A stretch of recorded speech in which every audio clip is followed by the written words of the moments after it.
Guys, we have some devastating news. This pond is going to be closing down.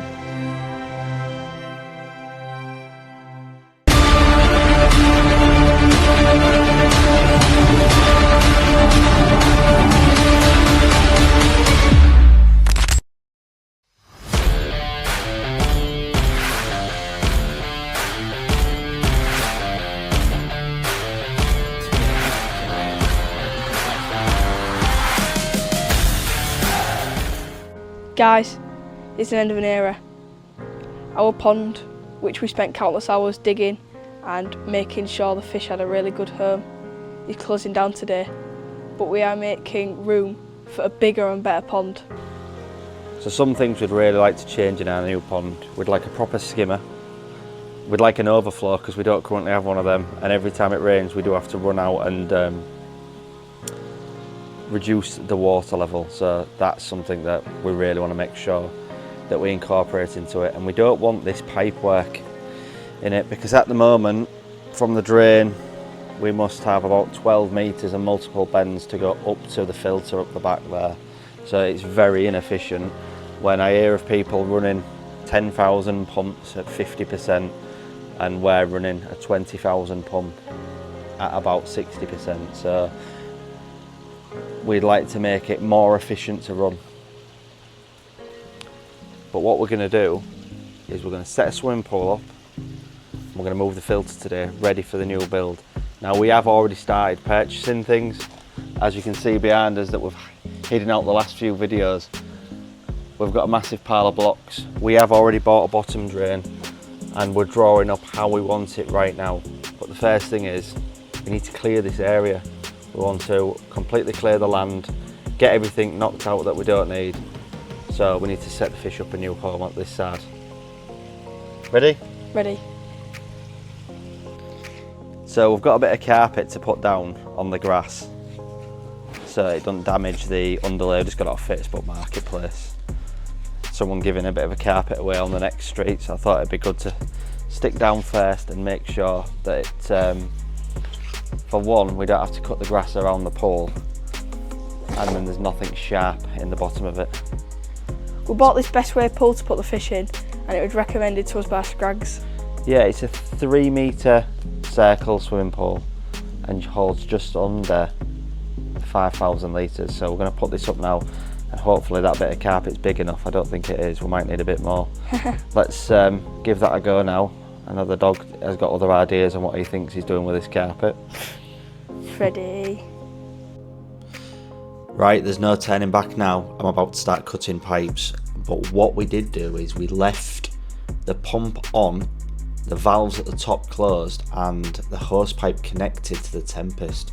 So that was constantly filling the swimming pool up with pond water rather than just going from the mains.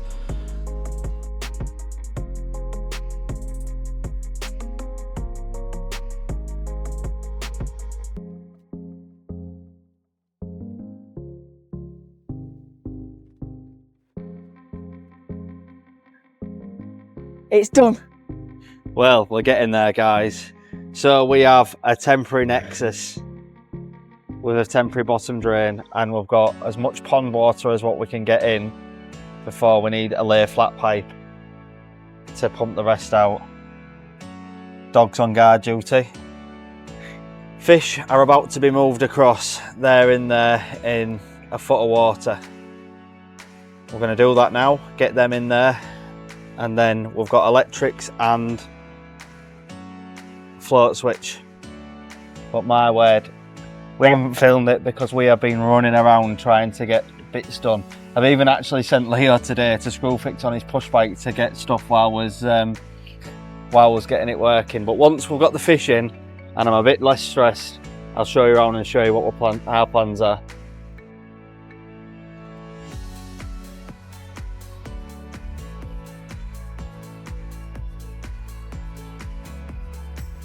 The carnage, eh, mate?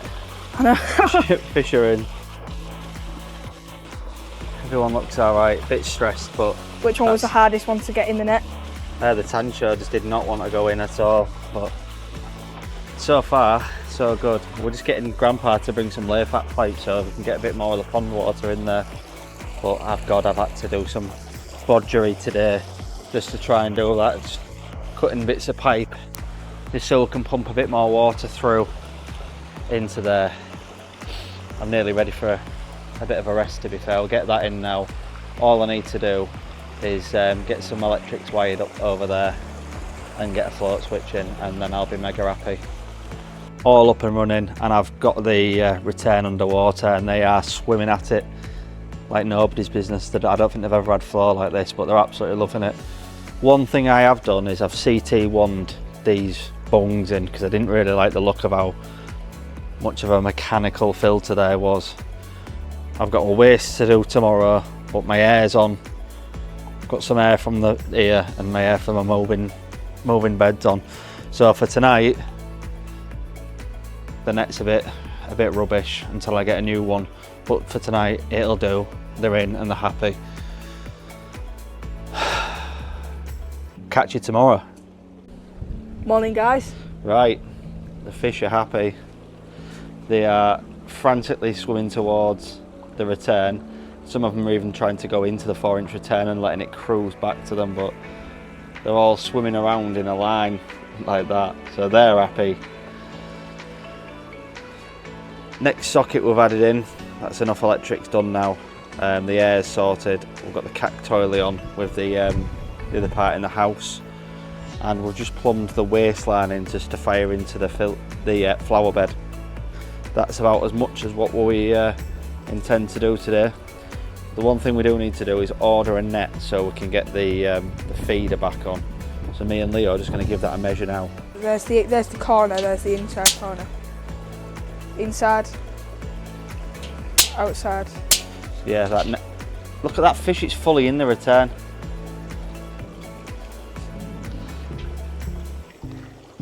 Look at that sankey. It's fully inside of that return. What's it doing?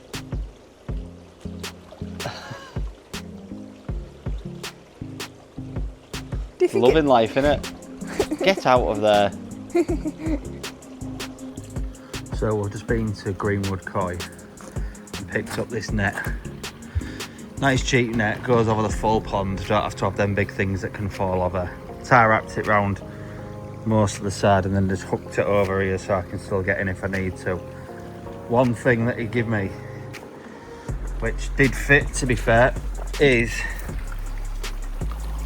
this little thing to stop the fish swimming up the pipe and causing damage. So I've just put a bit of solvent weld on it because it fell off the first few times, but now it's on their retreat. It's still giving good flow. They're all still swimming into it, but not on a level where they can get caught stuck in it.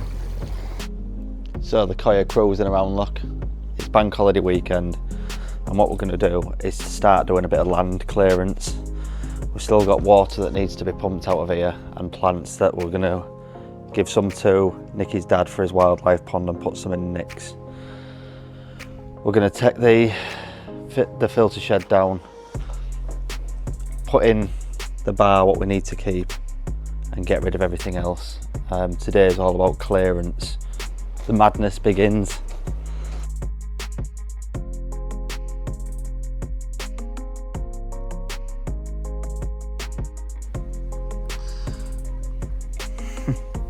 Lots of water. I'm just like going from pipe to pipe to pipe to bits of fittings that I do have to try and get this water out of here. There is a drain, a French drain, right in the middle of this path under the gravel, so it will all disappear. I'm just trying to get it to the actual manhole cover, as you can see over there. We've taken the liner out and we've started throwing bits of hardcore in there because we are going to bring the bottom of the pond up in order to build the pond out higher. I still don't want to go over litres of a full bottle of treatment, so the actual maximum litre capacity is important to me. So we are bringing this up, which means over here, less digging. Started taking the filter shed down, all the cladding's off and been taken to tip yesterday. doors are off and taken to tip yesterday, so just need to get the rest of the wood off now, and then after that it's to take the fence off. But I'm stopping that today because we do have problems in the pond. I have been treating for flukes the last couple of weeks before I picked the new fish up. I did scrape and find them and thought, well, we'll best pick them up and treat all at the same time. But when I was up at the top here yesterday, I noticed there was a lot flashing, and there was a lot flashing off this non-return valve, which one of them's taken a mark. The Sankey from New Forest has taken a mark on its head by flashing off it. So I don't know whether it actually needs a non-return valve in it, with the pump being lower than the retro bottom drain, or even at the same height. So I'm going to try and take it out today and just put a straight connector in to see if that works, and then I'm going to PP the pond. Now, I've never PP'd a pond before. I've only PP dipped, so a bit frightening for somebody that's colourblind that when a product works on colour, but I'll have Niki and Leo with me.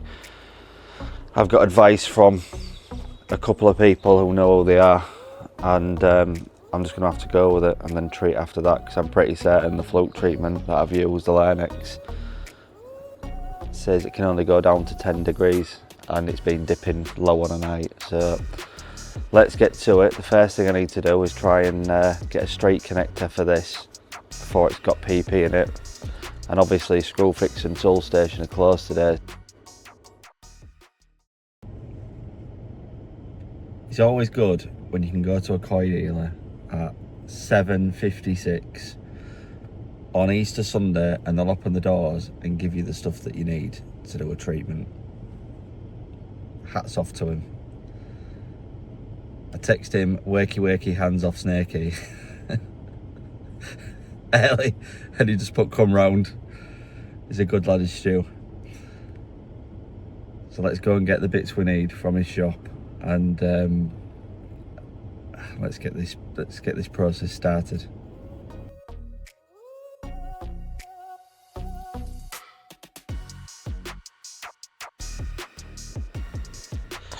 This is not something that I wanted to be doing on a bank holiday weekend. Not at all.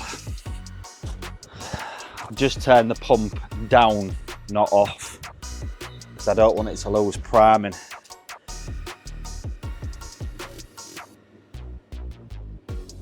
Wow.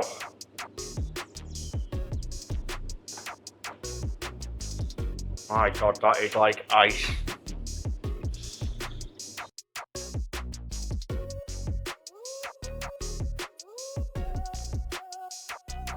That didn't go to plan, I can't undo them.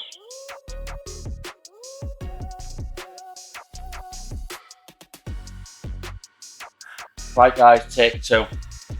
This is absolutely freezing.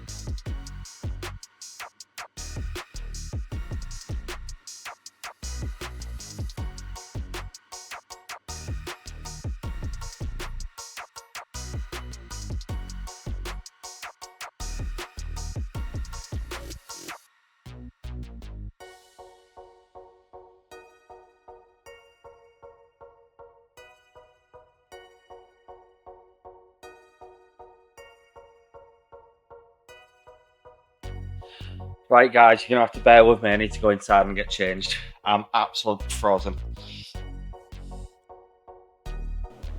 So at this point, I'm just mixing up the PP. I've got it in some warm water with an air stone in it. I'm gonna let that fully dissolve. I'm gonna sit it in there for about 20 minutes. I've also got some hydrogen peroxide measured out, just in case the worst happens.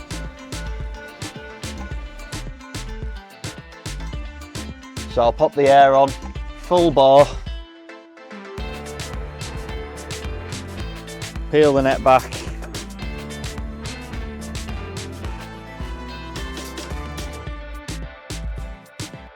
I'm going to put the PP in,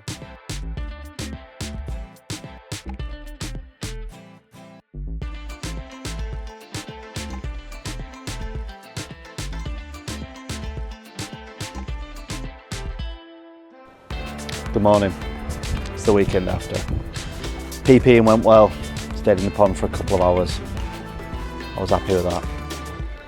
Since then we've put layer nets in, full dose day 1, half dose day 3, full dose day 5, so it's had another full dose in yesterday. Hopefully that knocks some flukes on the head, and I'll be happy with that. We've still been clearing this bit of land here. I'll show you what we've been up to. Filter shed's fully gone, fence panels have been taken off. As you can see there's a good couple of foot behind that between our house and next door's garage. It's just where all the pipes run. And we're going right up to, taking it off up to this where it steps out, so we can continue the pond further along. So a few more boards to take off. Need to take off all the rest of these tiles and throw them in. So one thing that I have noticed since moving the Nexus onto a swimming pool and not having like a 15-20 metre inlet pipe from the retro bottom drain, it's running so much more efficient. We've got a 10,000 litre pump running at 40% rather than the 20,000 litre running at 60%, and there is so much more flow going into the pond. So I've been in the pond again today. I have put a ball valve here, as when I did turn the pump off, the water was going down too low to clean it. It wasn't fully running back to the pond, but when you stuck the air on in the Nexus, it was pushing mucky water back, so I've done that there. I had to take the retro bottom drain out to prime the system again, so I've given that a jet wash, and I've swept the bottom of the pond where it was getting some algae on it, so that's why it looks a bit mucky. Me, Niki and Leo, we've done a sterling job. It's great to have help. So the cement base is all the way gone, the fence is gone, and the filter shed is gone. But what I'm going to do is I'm going to tell you about something that we've been working on. Me and Ty from the Koi Pit, a YouTuber from Utah, we're going to be doing a once a month live. And he's got some special guests lined up that he met at the Las Vegas Koi show. I'm going to stick you a little clip that he's made right now, and then we'll speak about it afterwards. Across the Atlantic, two men separated by time zones, accents, and wildly different snack preferences join forces. Not for glory, not for fame, but for something far more noble, a live stream. This is not just any live stream. No, this is Hold My Net. And so, dear viewer, you are not here to be entertained. You are here to be transformed, or mildly amused. Either is fine. From the United States, Ty, a man fueled by questions, koi food, and the occasional button he probably shouldn't press. And across the great pond, literal pond, Arron. From Humber Koi, steady, informed British. Together they are not hosts. No, they are guides. They'll bring you experts. They'll bring you insight. They may even bring you slightly awkward pauses as someone forgets to unmute their mic. Each month, The Current brings with it a new guest, a traveler of the koi world, a bearer of insight, experience, perhaps even a few well-earned scars. Together, we cast our nets wide, not to catch but to understand, to pull up the deep things, the overlooked, the misunderstood. But that's the point, isn't it? This isn't scripted. This isn't rehearsed. This is the koi world, raw, real, and occasionally full of pond sludge. Each month they cast their net, not to trap but to explore, to gather wisdom from the brightest minds in koi keeping, and to share it with you, the brave viewer, who could be watching literally anything else right now. So whether you're here to learn, to laugh, or because you thought this was a cooking stream, welcome. You've entered the Koi Pit. You've tuned in to Hold My Net. Let's just hope Ty remembered to hit the Go Live button this time.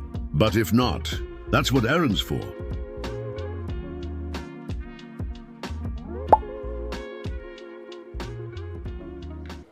Well, that's something to look forward to. 6 PM on the first Saturday of every month. Me and Ty will be going live. The first guest is somebody from Koi in America. Ty met them at the Las Vegas Koi show, so we've got something cool lined up, some cool questions with a couple of cool guests on that day, so I'm looking forward to that. It's family friendly, everybody's welcome. Guys, as always, thank you so much for your support. We really appreciate it. Don't forget, if you're not subscribed, hit the little subscribe button. It's free. And we'll see you on the next one, where we'll be marking out this new pond and seeing what we can get away with in this gap here. Obviously, it wants to be gravity, and we want a decent sized filter shed and a decent sized pond, which I think we can get away with now. So hit us up on the next one. We'll see you then. Cheers, guys.